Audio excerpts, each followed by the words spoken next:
If you hear anything that resonates with you, please like, share, and subscribe to the channel. If you hear any truths that you can make applicable, please like, share, and subscribe to the channel. If you hear anything that you think someone else needs to hear, please like, share, and subscribe to the channel. Okay, don't forget to hit the notification bell. That way you get alerted the next time I put another video like this one up on tube. So this is relationships part 2. To begin, we need to know that all our relationships, be it work relationships, love relationship, or friend relationships, all are one relationship. Now, we do different things within the relationship as we relate to different people. You know what I'm saying? We do what we do with our mom. We do what we do with our kids. We do what we do with our spouse. It's all a stem of the same relationship. Yeah, it's an existential stem of the same relationship that we have with God, with ourselves, and with other people. And today we're going to talk about that relationship that we have with other people. And that means, like I said, work relationships, friend relationships, and love relationships. They're all the same thing. Again, we just do different things within the relationship according to who we are relating to.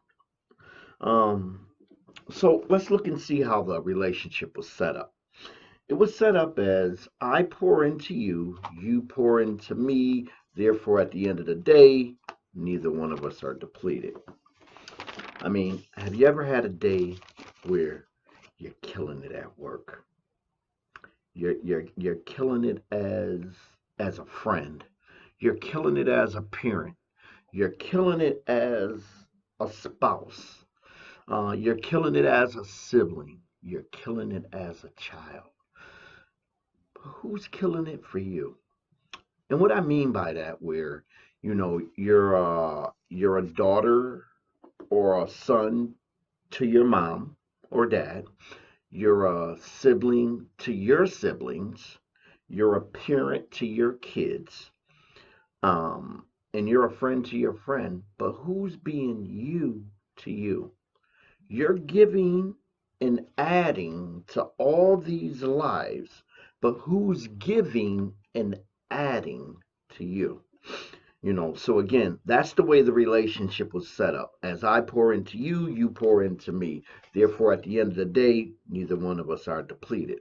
But we live in a day and a time where we're doing more pouring than we get poured into. And it goes back to like the law of selection. We we we got to be a little bit more particular about who we call friend or who we let into our circle. It's okay to be picky. You're not meant to be everybody's friend. And just because somebody's friendly don't necessarily make them your friend. You got to understand that. I'm going to say that again. Just because somebody's friendly doesn't necessarily make them your friend. I'm sure this may have happened to you before. It's happened to me on more than one occasion. Have you ever like smiled at a person in a friendly manner and they took the smile the wrong way? Where either uh, all of a sudden now they're approaching me trying to get my number, trying to find out the ins and outs with me just because I friendly smiled at them. Or, oh, he's hitting on me. Girl, I by no means think you cute. I smile at everybody, including the homeless ugly girl down the street. So, anyways, um, see, I think a lot of us what happens is, because we come from broken relationship, we've seen broken relationships, and we've only had the demonstration of broken relationships. That's why when situations like that would occur, where we smile at someone or we're nice to somebody, we say hi to them every day, and all of a sudden they take it the wrong way, it's because they're broken and they come from broken relationships. And now they see somebody, that maybe might straighten the broken places out. You may repair those broken things. So they don't look to you as a person, they look to you as uh, someone who can repair them. You can bring me out of my brokenness. And I think that's what happens. I think that's what happens to a lot of us, because we've only seen the model of broken relationships. So what else can we have to go back to fall back on? I'm just gonna share a little something with you. I was in a relationship with someone, and I love this girl, and I just thought it was kind of weird. She didn't want the love that I wanted to give to her. She wanted something else. Man, I cooked, I cleaned, I was very domesticated. I'm not going to say I didn't have flaws and I was perfect in this relationship, because God knows I was not, you know.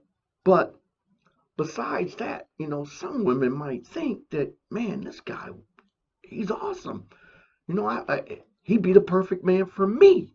You know, I remember, when I don't want to give too much information because I don't want to. I'm not trying to blow nobody's spot up, and I'm not trying to hurt nobody, and that's what this is. That's not what this is all about. But I can remember getting up every day. I cook, I clean, I'd iron, I get clothes together. Man, I was doing things that most men don't do. Just because I've been taught and I understand that everything under the house is my responsibility. What I mean by that is everything under the roof. If the dishes isn't done, that's my responsibility. If the laundry isn't done, that's my responsibility. If the bedroom isn't clean, that's my responsibility. If the driveway isn't shoveled, that's my responsibility. See, I'm the man of the house, and I get that. And as the man of the house, that means I'm the man of every room. I'm the man in the kitchen. I'm the man in the bathroom. I'm the man in the laundry room. And I'm the man on the lawn. But just because I'm the man of the house, the head, as the man of the house, that makes me the head of the house. That's my position. I assume that position. That's my position. I'm the head of this house. But that doesn't make me the leader of this house. My wife is a great leader, and she leads in a lot of things greater and better than I lead in.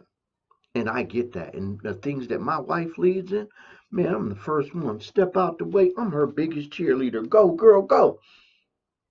Yeah, that's me. Cheering my wife on. Because she leads in a lot of things better than me. And I move out the way. I don't give her permission. I don't let her. I don't allow her. I just get out the way. Hope you got that. Hope some men got that. So, but when my wife does do the dishes, when she does do the laundry, I tell her, thank you. Thank you for doing that for me. See, I understand that that's my responsibility. Laundry ain't my wife's responsibility, it's mine. I'm the man of the house. I'm the head of the house. That means everything that falls under the head is my responsibility. Now, my wife was given to me as a help me. So that means that my wife is a helper. She helps me meet in those areas. So when my wife does the laundry, again, thank you for doing that for me. Frankly, when my wife does the dishes, I'm sitting back thinking she plotting on something. And I ask her, girl, I see you doing them dishes. What's up? She trying to do it sexy as hell. Because that's the sexiest thing in the world to me, is when my wife is doing something for me. I can care less about the lingerie. I can care less about any um twerk dancing, booty shaking, any kind of thing like that. When my wife doing the dishes, when I see her folding clothes, man, look, I don't know about you, bro, but yeah, that is a turn on for me because I appreciate my wife and I know again she's doing that for me. Okay, that was a little off subject, so we're gonna move on from there. Next, like I said, we have to be a little more selective in how we choose our relationships. We have to understand that we have to choose our relationships according to purpose, not according to type. And I think that's the reason why we get into so much trouble. We find the type of person that we want to be with, maybe, he's tall, dark, and handsome, or she's, 5'9", light skinned and fine, but whatever that be, and your personal preference, your type may not be your purpose. And I think sometimes we get into these relationships with our type, and then over a course of time, we looking over next, on the side of us like, who the heck is this? And why am I here with them? You know what I'm saying? Where I think, and then I think what happens is we just stay in a relationship out of commitment. We say we're in this committed relationship, and then we stay out of loyalty. Maybe we got kids involved. We've invested some things, and so on and so forth. So now we just don't want to just break everything up because we have so much invested. So now we just stay out of loyalty, and then we're miserable. Other person's probably miserable. Kids grow up in this miserable home, and we start, again, making this cycle of miserable people, because again, not searching for our purpose in life. But that's what this channel is all about, helping us find purpose, living life out loud with purpose. Okay, no longer should we be pursuing relationships according to type. We should be pursuing according to purpose. The person you enter into a relationship should be worthy of your time. See, we can redeem a lot of things, folks. I can take back cans. I can pass some clothes down. This hat was passed down to me. We can pass down a lot of different things. Things can be redeemed. But the one thing we can't redeem is time. Once we spend it, it's gone. So we need to make each moment count. The moments you spend invested with people, not putting your life according to your purpose, is just wasted time. Then you got to be proved to be worthy yourself. How have you demonstrated to be worthy of a healthy and good relationship? See, the Bible says it like this: He who findeth a wife findeth a good thing. You got to understand something. We talked a little bit about my marriage for a minute, but I'm gonna say this. Say something else. I'm gonna go a little bit deeper about something. I don't know. A lot of you may not believe me. I wish my wife was standing right here with me, so that she could tell you that I'm speaking the absolute truth. The Bible said, "He who findeth a wife findeth a good thing." It doesn't say he who findeth a girlfriend who later becomes a wife. He who findeth a hoe and then she stopped being a hoe and now she becomes a good girlfriend and then she becomes a great wife. No, that's not what the Bible says. It says, "He who findeth a wife findeth a good thing." See, my wife didn't demonstrate the attributes of a good girlfriend. She demonstrated the attributes of a wife. That's why I married her. See, now let me go a little bit further. And I know, like I said, you're not gonna believe me, but I wish she was standing right here so she could tell you that. I'm telling you the absolute truth. The first thing I said to my wife was, "You're gonna be my wife. You're gonna marry me." I didn't ask her her name. I didn't ask her her phone number. I didn't ask her if she was involved with anybody. I just walked right up to her and said, "You're going to be my wife." Of course, she looked at me like I was crazy, but I knew it. She was my wife. And here we are, 22 years later, folks. Yeah, the first thing I said to my wife was, "You're going to marry me." From the first look that I looked. See, what it was is when I was young, I used to always have this dream. I used to have this dream about this girl all the time. But when I'd wake up, I could never remember what this girl looked like. But I always had this overwhelming feeling inside me when I'd wake up. I couldn't remember her face, but I could always feel the feeling. And the minute I got in my wife's presence, the moment I was in her presence, I got that feeling, that overwhelming feeling. And I knew it. I was drawn to her. And I knew it. You're my wife. And I did not stop. At that point, it was on. I wasn't gonna stop until she was my wife, and that's exactly what it was. True story, folks. True story. I kid you not.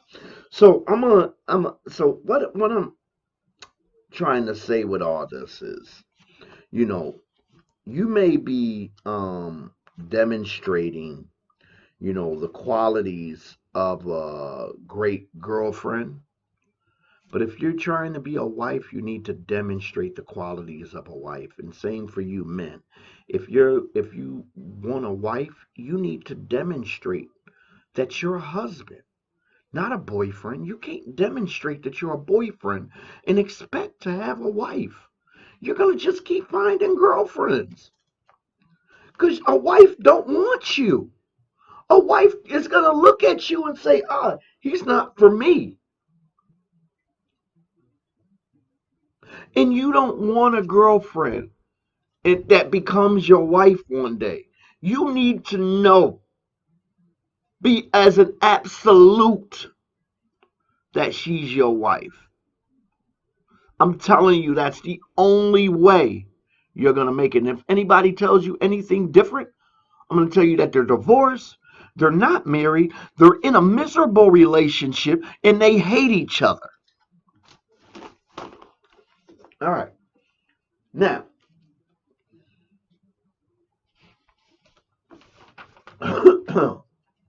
see, got to understand something that I know about myself is I am who I am.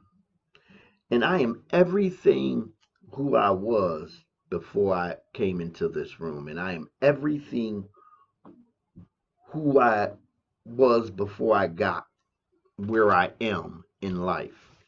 And no matter who walks in this room from this point on, I'm going to always be me. The only thing that can change me is time. That's the only thing that can change me. Not clothes, not money, not people, not things. Only time. No matter what I put on, I'm always Trent. No matter how much money I got in the bank, I'm always Trent. No matter what I'm driving, borrowed, paid for, on loan, or stolen, I'm always Trent. Only thing that has changed me is 10-year-old Trent is different from 50 plus Trent. Only thing that's changed me is time. So, you know, we that's why time is so very, very important. We can't waste it. We can't give it away. We can't let people borrow it. Because we don't, it's not even ours. Time does not even belong to us. I'm going somewhere different. That's another video, but I'm just going to let you know right now. Time does not belong to you. I can reach in all my pockets. Every pocket I got, I can pull out a bunch of stuff. Money, I got other things. I got nothing in there. I got lighters, I got toothpicks, but I don't care. In none of my pockets can I find time. And even on my wrist or on my phone, it only displays what the current is. It's not giving me what I don't own any. I don't possess any. It does not belong to you. Time is not ours. So stop wasting it and stop giving it away to people who have not proven themselves to be worthy of it.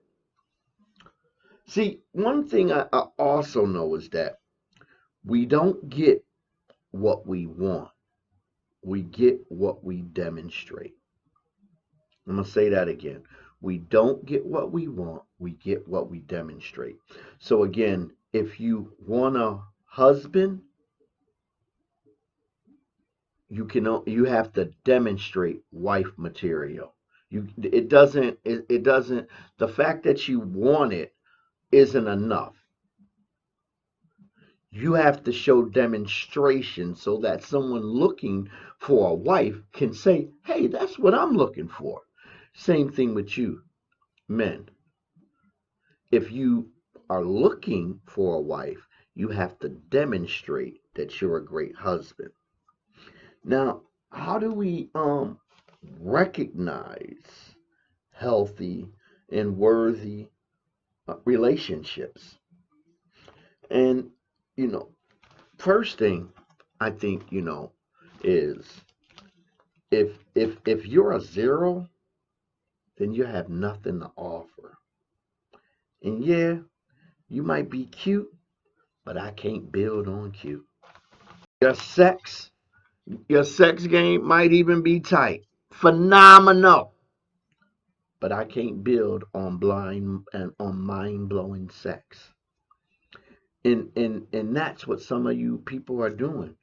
You're looking for somebody, a person, but instead you're finding a project. You're building a great life and you want somebody to build with, but because they are not equipped with the right building material, they begin to take from you. And the things that are building up, build that things that are building you up, they begin to tear down as they begin to take from you. Because again, when you got zero, when you're a zero, I don't care how much you got. You multiply anything by zero, it's going to always be zero. Stop trying to um, build people up. Stop thinking that you can find a project and invent you a boyfriend, invent you a man. I can take this piece of man, this piece of thing, dress them up, fix them up, get them going in the right direction, get them going in the right job, get them going in the right car, put the right clothes on him, singing the right scriptures, quoting the right people at work. Man, I can make them be the man I want him to be. And I think that's what happens to a lot of us. We get into relationship But instead of relating to somebody, we begin to they become a project for us. You know, and we're building. We spend more time building them than building ourselves. And in the course of our building process, where we were, now we allow someone to come and take from our building process.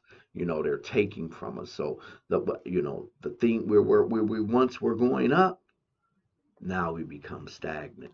See, all relationships are like elevators. Some of relationships are going to bring you up, some relationships are going to bring you down. But the worst relationships are the ones that are stagnant. Have you ever been in an elevator, stuck in an elevator? First thing you do if you get stuck in the elevator is you panic.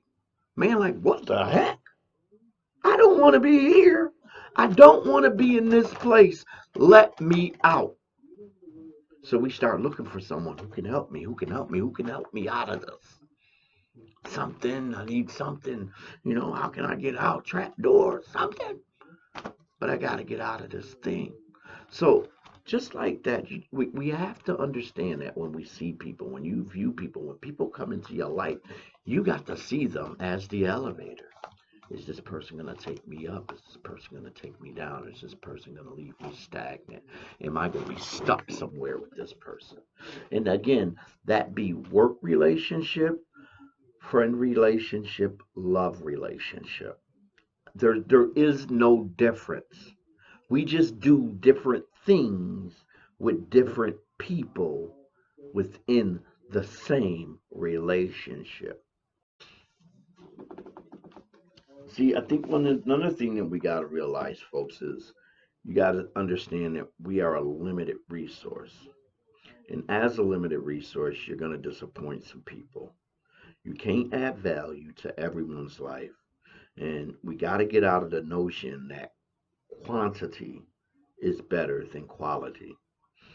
I would rather reach out and touch a little bit of the right people than to just touch a whole lot of people. Did you get that? I'd rather reach a little bit of the right people, just a little bit of the right people, instead of just a whole lot of people. I bet for the most of you, the first thing you do when you wake up is see who's following you, who's liking my stuff. And if somebody wants to be your friend, they better have more than two, because I guarantee you won't be the third. And you ain't following nobody that ain't got at least 1,000 followers. But if they got 1,000 followers, man, you want to be their friend because you want to be in touch with the people they're in touch with. But you got to know that all these relationships you can't add value to. As a limited resource, we can only add value to as far as much as we're within our capacity. So once we out of our capacity, there's nothing else. So if nobody's adding value back to you, then that's why most of the time you feel drained, physically, emotionally, spiritually drained. You got all these meaningless relationships where people aren't adding value to you, the value that you need. You know, they might be giving you something, but not giving you what you require. They're giving you sex. They'll take you out for food, they'll buy you clothes, but you need someone to just listen to you. You need someone to hold you. You need somebody to cry with. And that's all you want. You turn all the diamonds in. Well, maybe you won't turn them in, but at least the Chinese food. You give up the Chinese food. Yeah, you keeping them diamonds. I don't care. But you give that Chinese food up, you know. But, you know, you know what I'm trying to say. You turn all that other stuff in within the relationship just for the thing that you absolutely require. And like I said, we get into these relationships where people are giving us the part of them they want to give us, but not giving us what we require. What do we need? And again, you know, with having all these meaningless relationships, you know, we can't add value to everyone's life. And like I said in the beginning, you're gonna disappoint some folk. And the more meaningless relationships you got, the more people you're gonna disappoint. You might have to tighten your circle, folks. You're gonna have to tighten it up and add value to only to those people who add value to you. See, if you don't add value to my life, then you're not worthy of my time. Because once I spend that time, I can't get it back. So I'm not freely giving it away to people who are not worthy of my time. And if you are in my space, then you must be adding to my life. There is some value in you that I'm seeking, and I'm getting out of you. I'm sorry, folks. We gotta get out of that notion and stop being afraid that we're all parasites. We're all takers. We're all takers. Um, you know, if somebody gives you something, it's not yours until you take it, right? So God gives us that perfect example. We give him praise and he takes it. He takes our praise and he loves it. God gives me blessings and I take them. I don't leave them there. I know there's probably some few that we ain't gonna even go there. Let's not go there. But you know, like I said, we gotta get more to a place where if the relationships are not beneficial to us, you can't be afraid to sever those relationships. It's like pruning a tree and you got all these branches and you got these broken branches and these broken things happening. And not that the tree is dying or the plant is dying, but it's just so hard to flourish because they're giving life to all these broken parts. But once you prune it and you start cutting off some of those broken pieces, those broken relationships, and start cutting them off, those other relationships begin to get stronger. They begin to get more nourishment. They begin to flourish. And that's where we gotta be, folks. We gotta be at that place where we're not afraid to lose some people in our lives. So we're gonna close up here. As a limited resource, I understand that I'm not gonna always um, make everybody happy. I'm gonna disappoint some people, and I'm okay with it. I've come to grips with it. I'm ever so okay with it now. I'm definitely okay with it. So what I just want to say, I know that, like I said, I'm gonna disappoint some people, and I'm not gonna go out of my way to disrespect anybody, and I would never do that. And if anybody knows me, or as you get to know me, you're gonna understand that I would never go out of my way to disrespect anybody. But again, you also gotta understand that I'm never gonna change for nobody, and I am who I am, and I am real. So sometimes I may say some things that you may not like, and I'm not going to edit them out because I'm thinking I might offend somebody. If that's how I feel when I say it, that's how I feel. And you just need to understand that. You know, I'm not going out of my way to make anyone feel a certain kind of way. So, with that being said, if you heard anything that you like, or if you heard anything that resonates with you, please like and share. Um, Subscribe to the channel. And if you heard any truths that you can make applicable in your life, please like and share. If you heard anything that you think someone else needs to hear, please like and share and subscribe to the channel. Don't forget to live out loud with purpose.